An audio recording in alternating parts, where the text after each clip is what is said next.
Some of us may not have heard this name, Patty Hearst. Patty Hearst was a 19-year-old teenager. She was the heiress of a large newspaper empire, and she was kidnapped by what is known as was then known as the Symbionese Liberation Army, or the SLA, which was arguably the most notorious and flamboyant domestic terrorist group in the United States in the 70s.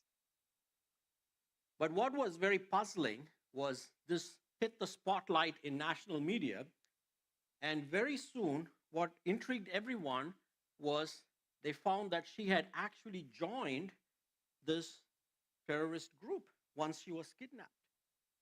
Her images with a black beret and a machine gun were stuck around everywhere. She even gave herself a new name. She called herself as Tanya. The most amazing thing was when a security camera captured when this Symbionese Liberation Army was robbing a bank, showing her that she had her own gun and she was no longer a prisoner. She became one of her captors and co conspirators, even in her own kidnapping. Psychologists are wrestling to understand, how does this happen? How did someone get sucked into it? And they say it's actually very normal. They say it's the way the human heart works. Abused people tend to identify with their abusers because there is a capacity in the human heart to lock on to the greatest power centers in your life and identify with them and even seek to become like them, thinking thereby that you will get power for yourself, that the power they have will come to you, not realizing it usually leads to slavery. The irony was, once she decided, in a sense, to get power over her captors by joining them, it was very hard to rescue her from this group of crazy, loony, violent people she was with, because she became one of them. This story may seem very strange and weird, but that seems like the story of the nation of Israel. Israel, too, had forgotten who their real God was after being in captivity for so long.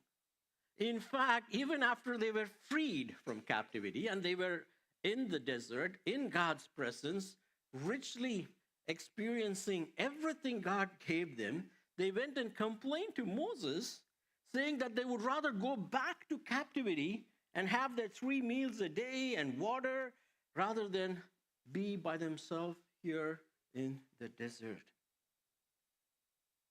They even, in fact, right after this, created a golden calf very similar to one of the gods of the Egyptian gods who are their captors, wanting to become like them, just like Patty Hearst. And the story repeats, not just with Patty Hearst and the Israelites, sometimes even among us, isn't it? So as we are walking through the Bible, we're in the book of Exodus. I just want to take a quick minute to give you a brief overview of the book.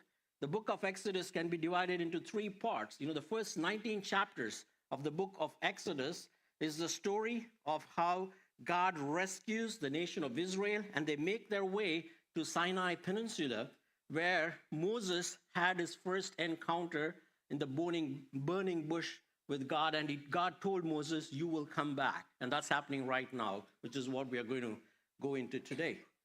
The second part of the book talks about Israel's rebellion against God one more time, and how still God goes back and Moses intercedes and restores them as well. And then you have the third part of the book, which talks about expanding more of the law of God and the covenant of God. But today we are going to look at this very pivotal chapter. In fact, the whole Old Testament is named right after this. The Old Covenant, or the Mosaic Covenant, as we tend to call, is right here. It's one of the most famous chapters in the Bible. Everybody knows or have heard about what is known as the 10 Commandments. Movies have been made about it, even in the popular world. people tend to agree, by and large, whether they believe in God or do not believe in God, that these things are very basic principles. But you see, one of the things that is happening here, and very, very striking, is how Moses is now wanting to introduce or reintroduce God to them. You know, when they were back in Egypt, the relationship between them and the Pharaoh was that of a master and a slave. You do not have a sense of identity. You are an object who are assigned a task, and you have to do what you ask to do, and that defines your identity. You know, that sometimes seems very similar to what we live and experience here, isn't it, in corporate world, where you're just a number with a task, and your sense of worth is tied to what you can execute. But now Moses wants to remind them that God, their God, is not like the Pharaoh. That their God is a very loving God. And this God doesn't treat them as mere objects. So in this passage that was read to us, we want to look at three things about God. The book of Exodus is basically a commentary on who God is, where God himself is revealing who he is, not just to Israel, but to the whole world. So we're going to look at how even in this passage, known as the Ten Commandments, what we are going to see first is the love of God. And second, we are going to look at the law of God. And third, we are going to look at what happens when someone understands God's love and his law, which is the worship of God. The love of God, the law of God, and the worship of God. Now, the first two verses in Exodus, if we read it too fast, we may not capture the background to it. Verses 1 and 2, it begins by saying, "And God spoke all these words, saying, I am the Lord your God, who brought you out of the land of Egypt, out of the house of slavery." Here, Moses is reminding once again the Israelites, remember they are at the cusp of entering the promised land. He wants to remind them, though your forefathers forgot who their God was, their understanding of God was more like they thought of God as a bigger Pharaoh, but actually, our God is a loving God. Our God is the one who always initiates a love relationship with us. He was the one who took the first step. It says, and God spoke all these words to the Israelite. He initiates this relationship. He doesn't want to have a relationship with the Israelites as like a dictator and a slave, or a master and a servant. He doesn't want to have a relationship with the Israelites as a transactional relationship. You know, most of the old Mediterranean gods in the ancient times wanted those who they were devoted, those who devoted themselves, to bring them gifts and offerings, and you see that in other religions too. God is not saying, what are you going to bring me and what am I going to give you?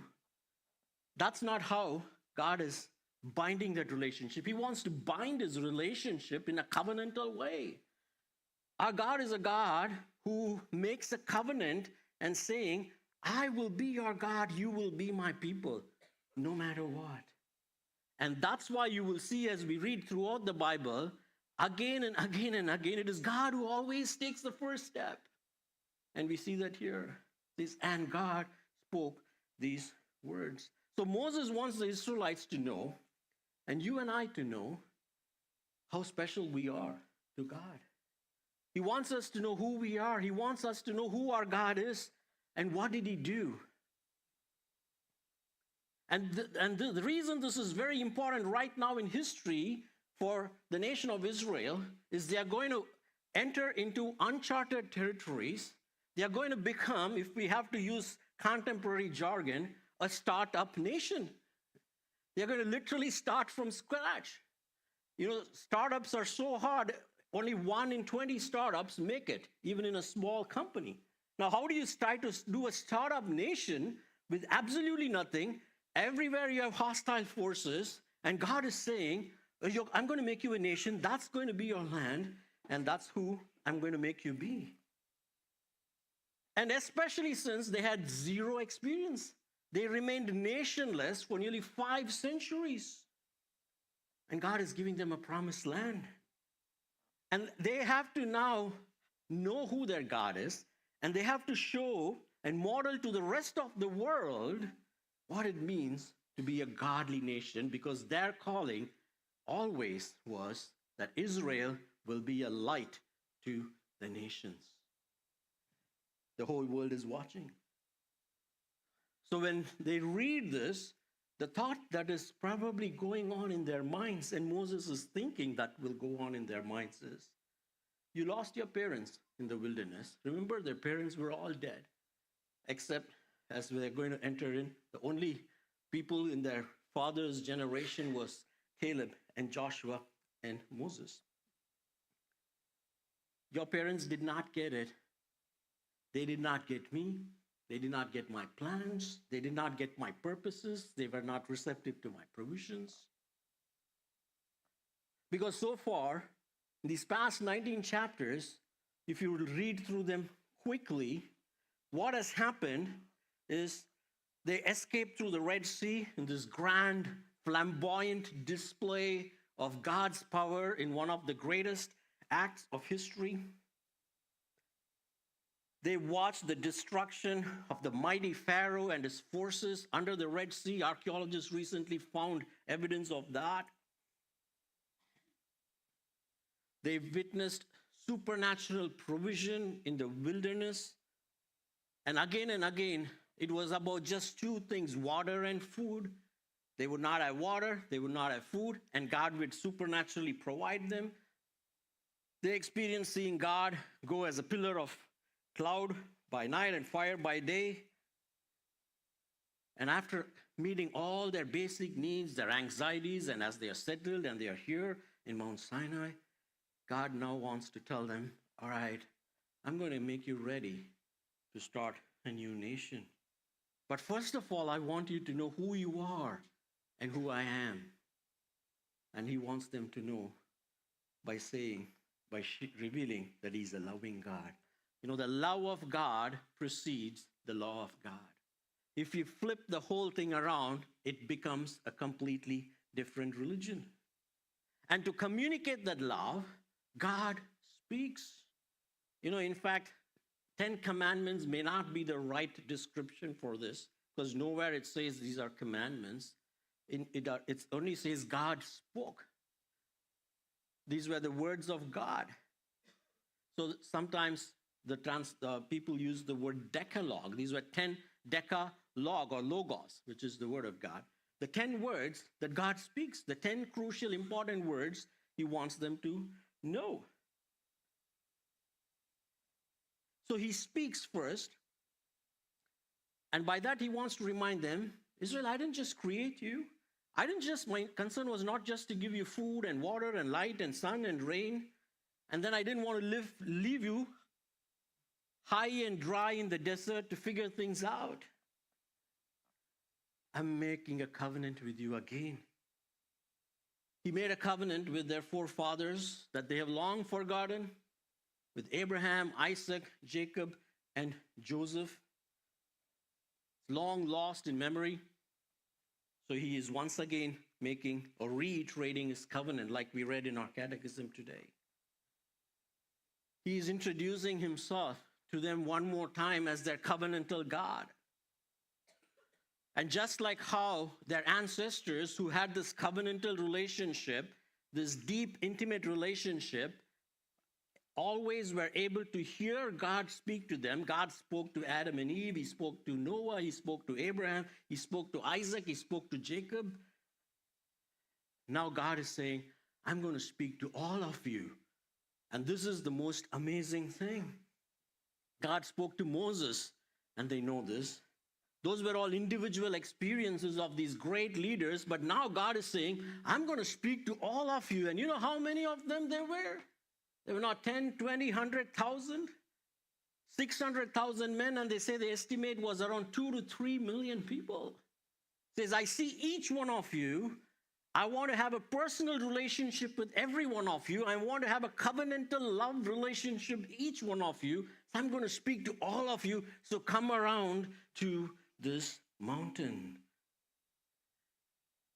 And they are gathering around the mountain. Imagine 3 million people surrounding a mountain that's probably, I haven't checked the exact height, it's a little taller than Mission Peak. 3 million people surrounded by it, clouds descend on it, lightning and thunder are going, the trumpet is blasting, and through that, God speaks to every single, they all get to see, wow, this God is real. He's actually even speaking to me.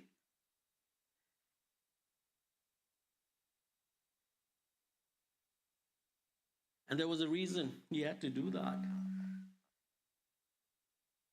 They had told their parents that they are going to be a great nation. That was the promise of the covenant. You know, in every covenant, God progressively, increasingly reveals something more.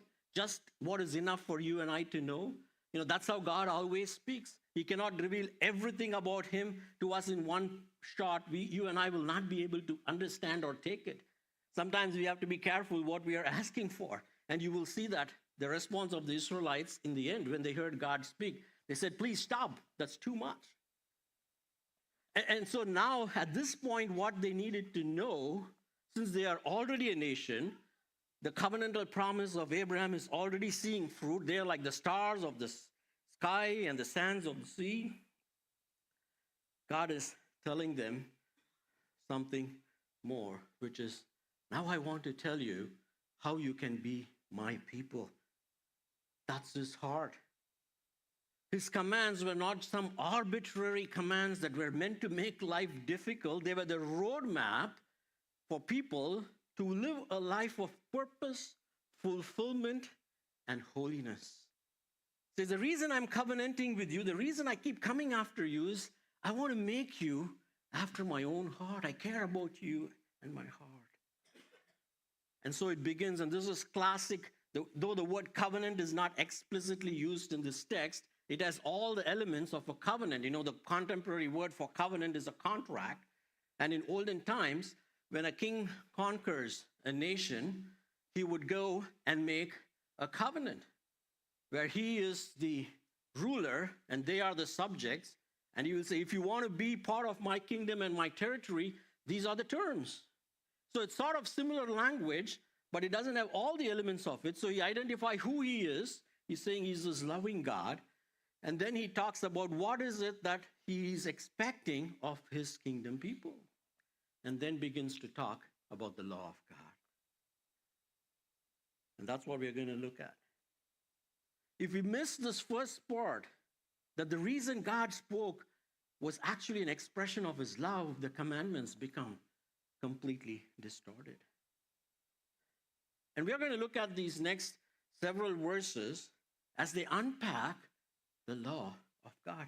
Each of the 10 commandments reflect God's love and wisdom. They're not exhaustive by any means or measure. They keep getting summarized as you read throughout the Bible. Here you have the 10 commandments. And after this, God is going to continue to speak and give them more commandments.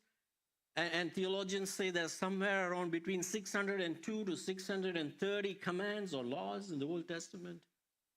And then as several hundred years later, those commandments are summarized, and Jesus refers to them later on as what is the greatest commandment, which is love the Lord your God with all your heart, soul, and strength, and love your neighbor as it is. That's like the summary of all of the commandments.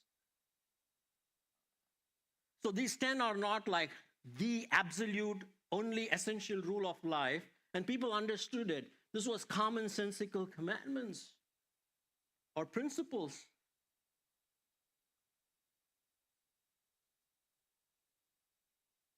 And that's what God is giving them. He's telling them, now you are here, you're going to become a startup nation. I want to help you understand that there is a divine logic to the order and purpose of these commandments that I am giving you, that if you follow, it'll be for your good. The logic is in helping you figure out how to relate to God and how to relate to one another. These are not just moral codes, but it's a covenantal framework for God's people to live distinctive, holy lives. And there is definitely a logic to the flow of each one of these. And if you look at them, it's basically God answering the question which anyone would ask, how should we live when we go there?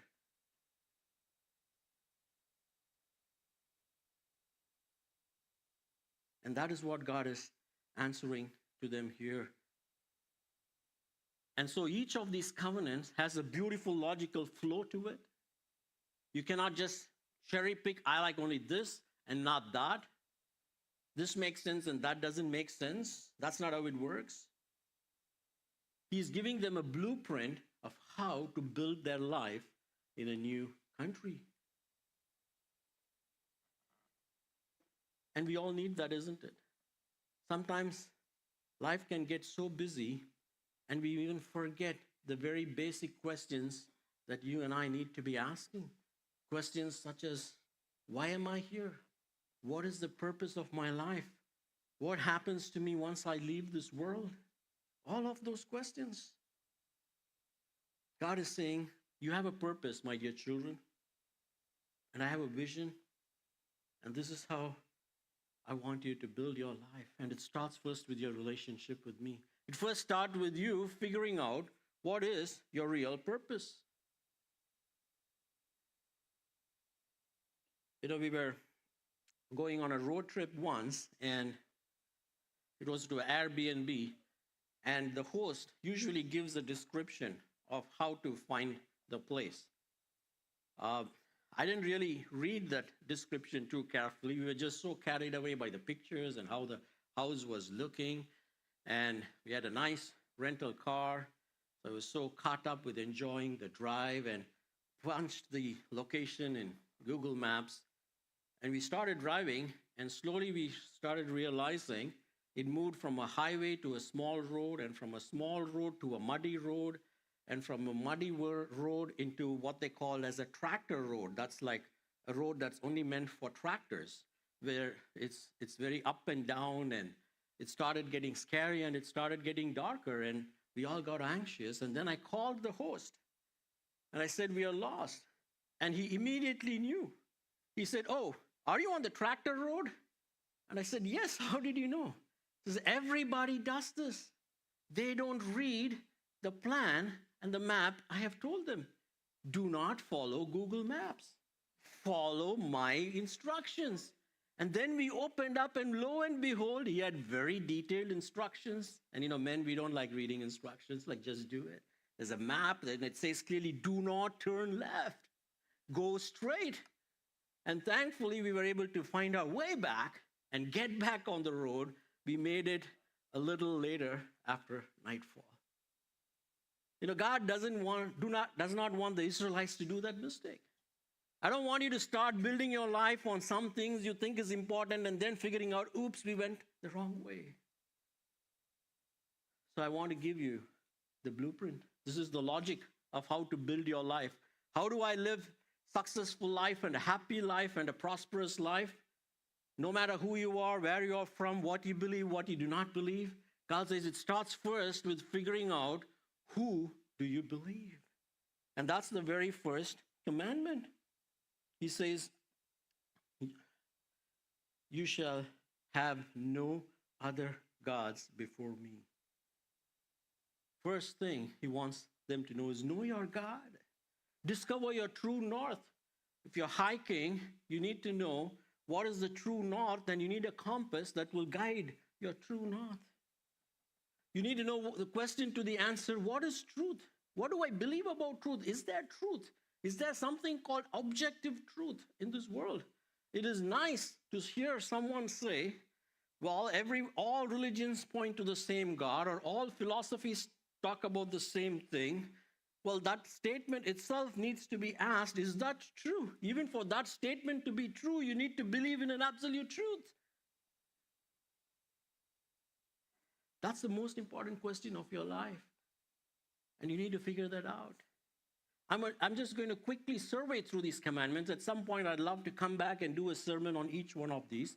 So he gives the logic. First, Israel, You don't want to be lost in life. If I'm the one who created you, I know the plan for your life. Come to me, find me, get to know me. Don't go after other things.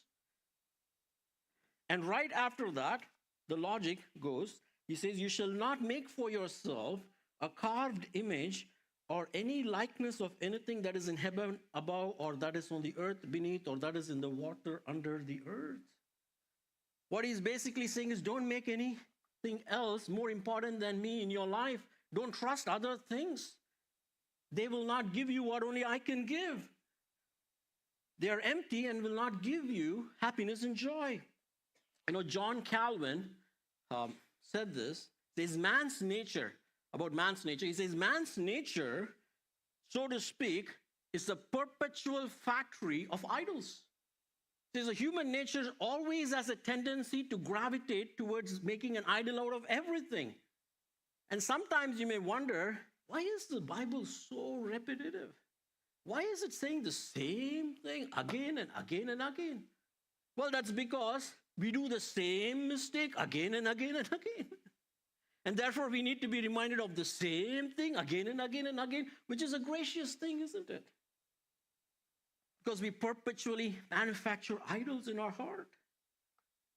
You know, we can talk a lot about idols, but one of the most contemporary, nuanced form of idol in this digital age we live in, we can miss, is the idea of social media obsession. You know, the constant pursuit of two things. One is validation through likes and followers can become a modern form of idolatry, where you want to feel that you're valued, you matter, and the only one who can really give that to you is God, not even your spouse or your children or your work or anything. But we know that's hard. Spouses don't easily give you that. Children make you work for it, and you may or may not get it. Your career may be great or may not be great, and it's not always the right way to make you feel worthwhile. So the easiest shortcut is to try to get that validation which God has wired us for through social media obsession.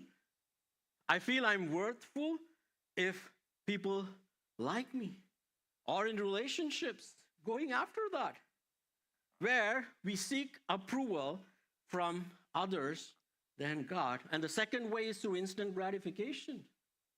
It's another weird form of idolatry. You know, Tim Keller says this about idols. He says, we think that idols are bad things, but that is almost never the case. The greater the good, the more likely we are to expect that it can satisfy our deepest needs and hopes. You see, the first thing God says is, don't do that. They are false. They're not going to satisfy you. You know what your first purpose on life is for? If someone asks you a question, what is your purpose on life? We usually tend to answer that in a very narrow way by what we want to accomplish in life. Or, you know, this is a great question. Always kids get asked. I've been asked, I'm sure you've been asked, and I'm sure our children here are asked, what do you want to be when you grow up? And that somehow we think defines our purpose. I want to be a doctor or an engineer, or Silicon Valley, everybody wants to be a software. It's I like, there's only two alphabets that get used. It's either CS or DS. Everything else doesn't matter, isn't it? But you know what God says our purpose in life is? Know me first. And that's what the Westminster Confession of Faith begins. The chief end of man is to know God and enjoy him forever. It says, make knowing me as your sole purpose. And Jesus says, seek ye first the kingdom of God, and all these things shall be added unto you. You know, we tend to pass this idolatry, and the reason it says, if God says, I'm the Lord your God, I'm a jealous God, visiting the iniquity of the fathers on the children to the third and fourth generation of those who hate him, he's not saying, I'm going to be this vindictive person. If you mess up, I'm going to go after your kids. That's not the interpretation of this. The interpretation of this is your decisions affect your children. He's telling you, if you do the same mistakes that your parents did, And if the next generation perpetuates, which is usually how it happens, we pass on our idolatry to our children, and they buy it because they trust us. And then they continue to pass on, so they are going to live enslaved lives. They are not to go after God. And perhaps you were raised and your parents told you CS and DS is the only purpose of your life, and you drank that Kool-Aid. But God's purpose for you is to first to know him and to serve him, and you have not even thought about that. That's idolatry.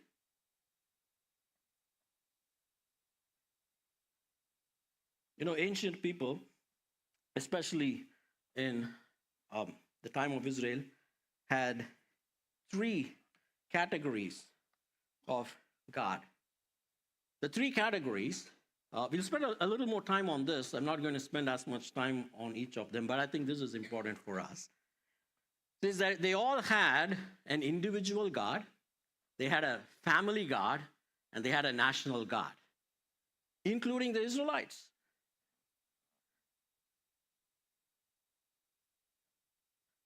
And for Israelites, the personal God was different sometimes. You know, they would sometimes call it as Dagon. You read about that in Judges chapter 16, 23, or 1 Samuel verse 5. Because that was a God that was giving them something, or the golden calf at some times.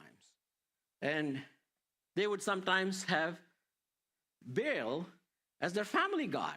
You know, their personal God was Dagon, their family God was Baal. But they would not, anytime you ask an Israelite who's your God, they would think of God in a big national sense as Yahweh. They would always say, Yahweh is my God. No problem. They would never say that they do not believe in Yahweh. They had this compartmentalized view of who God was. And some of us could be that way, isn't it? National God is okay. I'm a Christian, or I believe there is some God, no problem about that, or some power, or whatever it is. I agree there is a God out there. I grew up in church. I believe in the Bible, all that great stuff. I'm not even, saying anything about it. But then, if you ask about, as a family, who do you believe?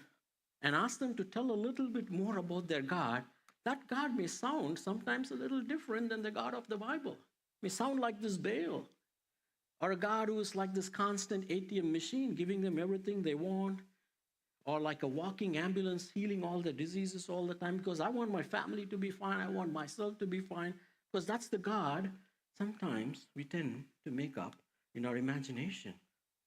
And you go a little deeper and ask, personally, who is God to you? The image that people sometimes create of a personal God can be so different than who the real God is. And all of these are idols. Do we have a compartmentalized view of God like the Israelites? A.W. Tozer says this: the essence of idolatry is the entertainment of thoughts about God that are unworthy of him or untrue of him. You don't have to have a physical idol. You don't even have to have specific other big idols like success, career, and all this.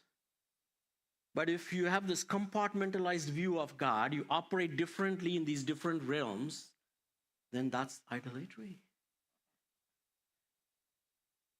All right, let's move forward. So he says, first is you need to know me, so you can knowing me will give you purpose in life.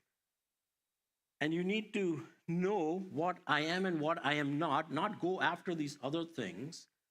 And thirdly, shows them you need to revere and respect me. Says, don't take my name in vain. God's name throughout the Old Testament is tied to his attributes. Names had meanings in the Old Testament. That's one of the reasons, even you and I, and especially children, we should tell them, is you don't call people names. You don't stereotype people. Usually with bullying in schools, the first thing they do is to try to pick a name that is pinned to the weakness of a person and call them that so that they can feel intimidated and they can start believing that's who they really are. Names have meanings. So God is saying, treat my name respectfully. Don't misrepresent who I am.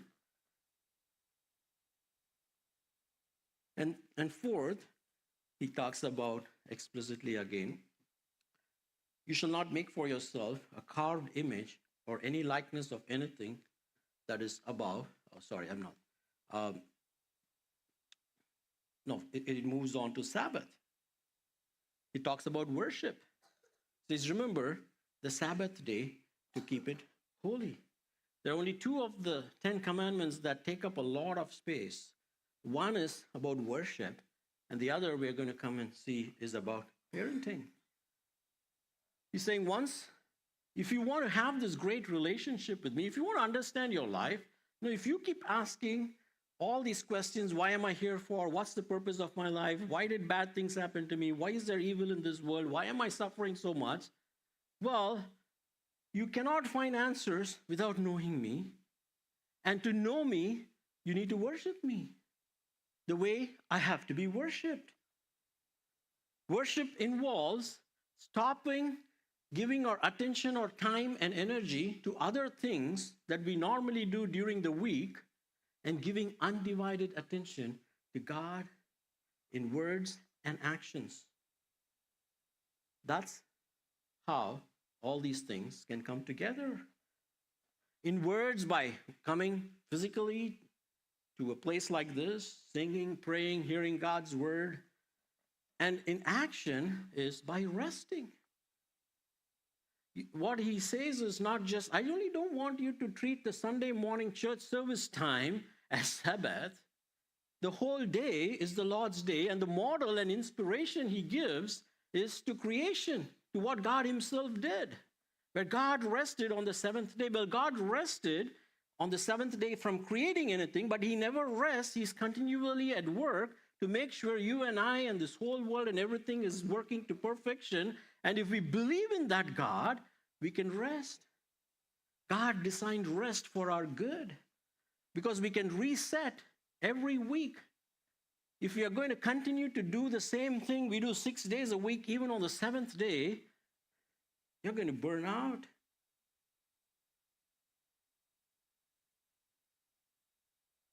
So that's all these things. This is how you want to start when you start building a new nation. And unless you know me like this, you can't live like how I want you to live. And you can't live like me. And you can't live for me. So get this right. And that's why we have these first four as the commandments. Because if you don't have these first four right, if you don't agree with this or believe with this or resonate with this, none of what follows will make sense. Because everyone, you and I, left to ourselves, I want to do what I want to do, when I want to do it, and how I want to do it, isn't it? And especially that's the ethos of American individualism. Why should I not lie? What's the big deal? It's foolish to expect to always say the truth. We hear this probably from your colleagues. We may not murder or steal, but will not have any feelings of remorse to steal or present someone else's work as our own and not feel bad about it. Now, this last week I was talking to one of our friends, and he was sharing how in his company, one entire team shamelessly asked him to use his work and told him, we will not credit you, we will take it on our credit. Are you okay with that? It's normal. If you don't know God, it's normal. And since I was so encouraged to hear as this friend was sharing, that he said, hey, please take this. I don't need my name because I care about this product. I care about this doing something good for the people eventually. And I'm sure God will bless that, isn't it?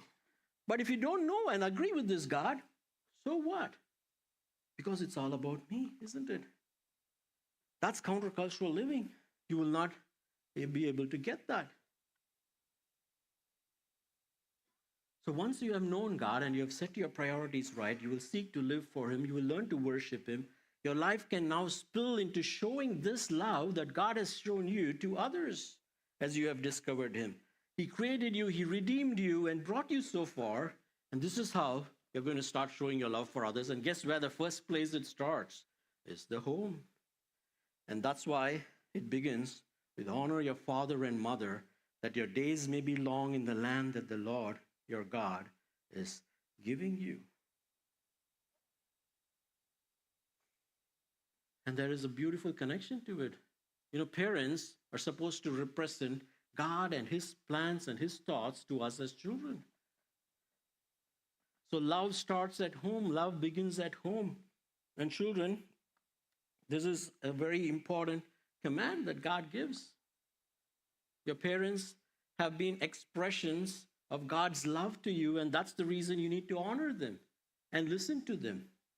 And the blessing it says is that you will live long in the land. It's not talking about individually, oh, if you honor your parents, you'll have long life. He's telling as a whole nation, I want you to honor your parents who have this long relationship with me, who know my covenantal relationship, so that I will honor the covenant, and as a nation, you will survive. You will have longevity, otherwise you will be cut off. And they did get cut off, isn't it?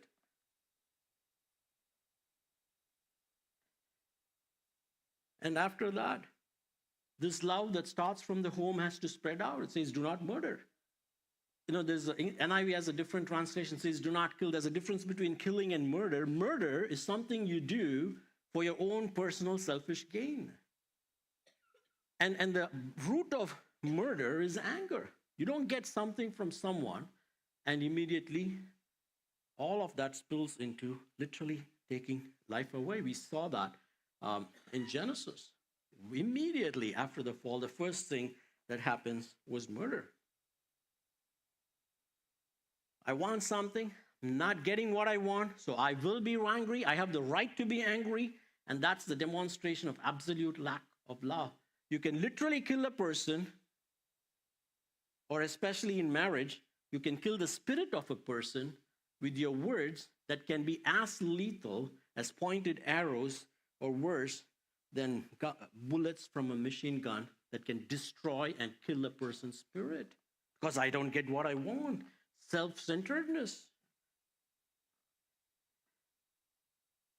And the love needs to be reflected in the most intimate relationship of marriage, and it says, do not commit adultery. He says, I want your most intimate relationship to be modeled after my relationship with you. You and I don't have a loose relationship where you can decide when you want to walk away, or I will decide when I want to walk away. I have covenanted myself with you. I'm coming after you. We are in this together for the long haul, for eternity. So when you create a marriage institution, the tendency is, whether before marriage or after marriage, wanting to have pleasure without commitment. And that's why we don't recommend people to have relationships that are cohabitating together and living together before marriage, because you're not really committing. You're not covenanting with one another, and that's a fake relationship. And this whole dating scene is so messed up right now, isn't it? And that's one of the reasons people are finding it hard to find someone, even online or all the dating apps, is because everyone's looking not for a covenantal relationship. They want to see, does this person tick all the boxes that will make my life happy? God says, no, marriage is a covenantal one. You cannot find or seek those relationships outside of it. And then talks about stealing.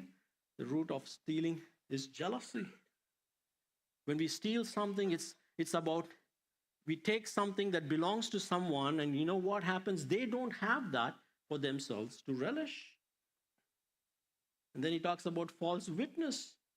Saying things that can destroy others is false witness too. When you start building a nation, people will have issues, and you have a civic responsibility to play. Your words matter.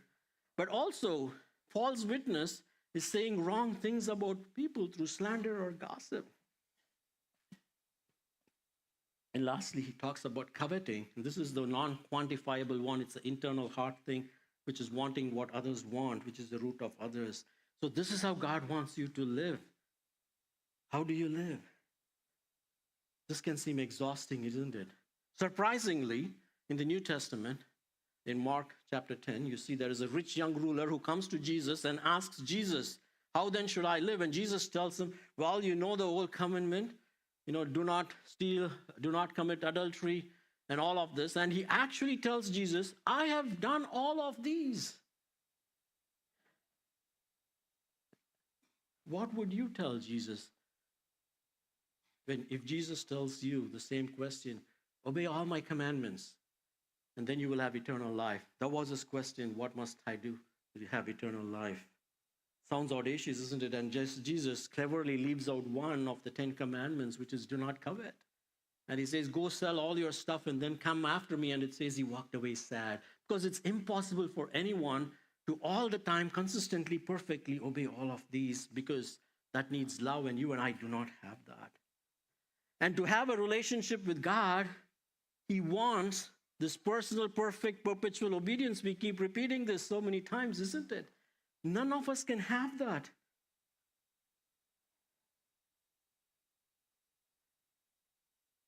But then there is an antidote for that. When you do not have that, it says we invoke God's wrath, and that's where we see someone who comes later who actually fulfills this and covers our unfulfilling of these. And he doesn't just stop with Mount Sinai. The story goes, he creates a tabernacle. We will see that afterwards. Where what happens, what do you do when you break these? How do you restore? How do you come back to God? He gives them a tabernacle and a temple eventually, and gives them a way to get back to him. But just all this already is too much for the nation of Israel. We read that. We are going to move into the third part, the response that they have. The immediate first response that they have is verse 18. It says, now when all the people saw the thunder and the flashes of lightning and the sound of the trumpet and the mountain smoking, the people were afraid and trembled, and they stood far off and said to Moses, you speak to us and we will listen, but do not let God speak to us, lest we die. You see, what struck them immediately was a sense of awe and fear. First time people saw God speaking and heard God speaking. One of the questions children ask when they are young is, show me God. Where is God? I want to see God. Or I want to hear God. Actually, no, you do not want. It will be unbearable. It will be so difficult. The loudness of the lightning, you can get a glimpse of it. I don't know if you've ever been caught by surprise by a sudden lightning bolt or thunder that shakes the core of your being. Imagine being in a place like this where there was constant lightning and thunder, and in the midst of that was this extremely loud trumpet blowing and God speaking through that. Our faculties can't handle that. And what God institutes for them, they first understand experientially, God is huge, God is big, I need to worship. I cannot enter into his presence. I need a mediator. So they tell Moses, you go and talk to God and tell us we don't want to come. They also realize once they hear these 10 commandments that they're not perfect, that not all these things are hard. And just in the previous chapter, God tells them, don't come near if you're holy and pure. If you touch, you will die. All this terror incites in them a fear that they want something else in between so that they can worship God. Thankfully, the Bible does not end in Exodus chapter 20, isn't it? Because several hundred years later, someone greater than Moses comes. He also goes up to a mountain. This time, throngs of crowds follow him. They are actually able to go up the mountain along with him and draw near to him. And this time he also opens his mouth and he speaks, and for now there is no lightning, there is no thunder. It is pure marvel, because this is now Jesus, the one who is greater than Moses, who goes up to the mountain on Galilee's side and declares what we all now know as the famous Sermon on the Mount. There was something beautiful in what he said. The crowds marveled. They don't have to be afraid and terrified, but God he has come in human form, in the form and face of his son, Jesus Christ, and he's still talking to people. He's talking to you and me, because it was Jesus Christ himself, and he unpacks the new covenant for people. which is the same. It is for all people at all times. We now have a way to experience being in God's presence without the terror. Not only is he on the mountain there, he's now willing to come and abide in our own hearts when we accept what he has said. As he unpacks the new covenant, beginning with being poor in spirit, humility is the very first step in wanting to have this rich experience with God. And he says, if you will be blessed, you can have this blessed life if you're poor in spirit. If you recognize you are willing to repent for your sin, if you become a meek person through that, and you've let go of your pride, and if you genuinely hunger and thirst for righteousness, you're going to get the blessings of what it means to be in my presence right now. And you will be my covenant people, and that's why I have come. What the Israelites could never be in the old covenant, through the old covenant, through the law, I'm going to open it for each one of you to be as kingdom people, as I have now come to build my kingdom. And he calls us his kingdom people. We can now speak to this Jesus every day. We can speak to him anytime, anywhere. And he speaks to us each day. Aren't we grateful for a covenantal God who still wants your heart and my heart?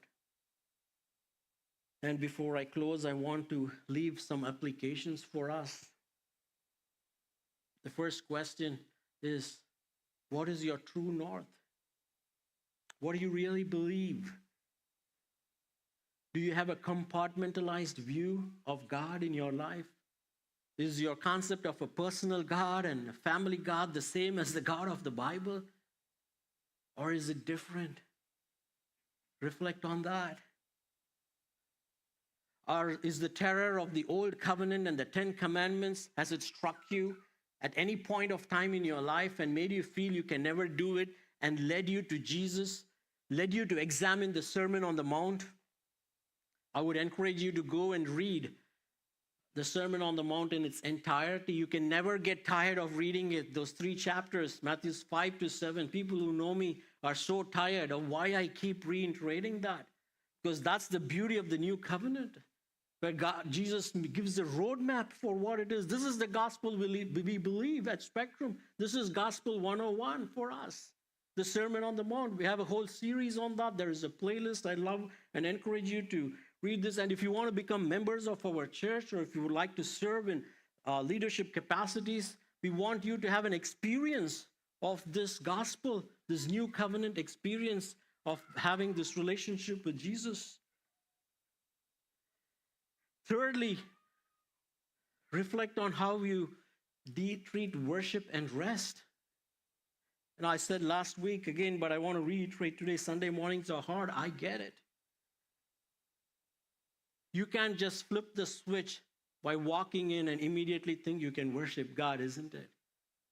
So maybe as a first step to treating Sunday as a God-ordained day of Sabbath and rest, it actually should start on Saturday night before you go to bed with eager anticipation. God, prepare my heart. Help me to come reverentially to worship. Come maybe 5-10 minutes before, sit down, be quiet, pray.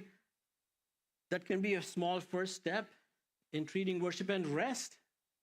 There's no law that says you shouldn't work. God didn't tell them don't do any work. They still had to cook. They still had to feed their animals. They still had to take care of the herds. But he was wanting them to not do the same thing they are doing 6 days a week for their good. It's for our good. You know, it's so sad here in Silicon Valley. People would love for you to work 7 days a week. Because what is the purpose for any company that you work for? They have great vision statements in your company, isn't it? But all companies have only one vision statement, which is increase the bottom line of the shareholders. Whether you want to change the world or this is all baloney. And if that means you have to sacrifice your Sunday, do it. And we tend to buy that. But God says, no, he cares for us. He says, get rest. Treat Sabbath.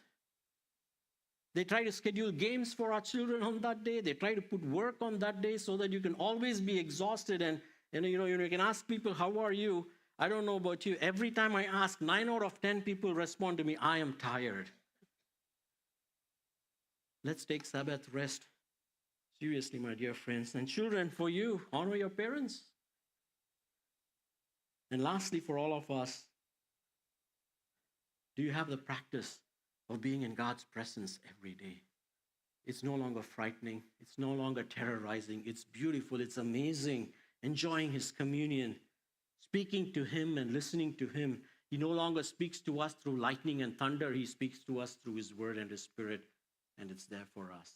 And if we miss meeting Him in those moments, your life's questions will never be answered. You will not have strength to walk through life's challenges and trials.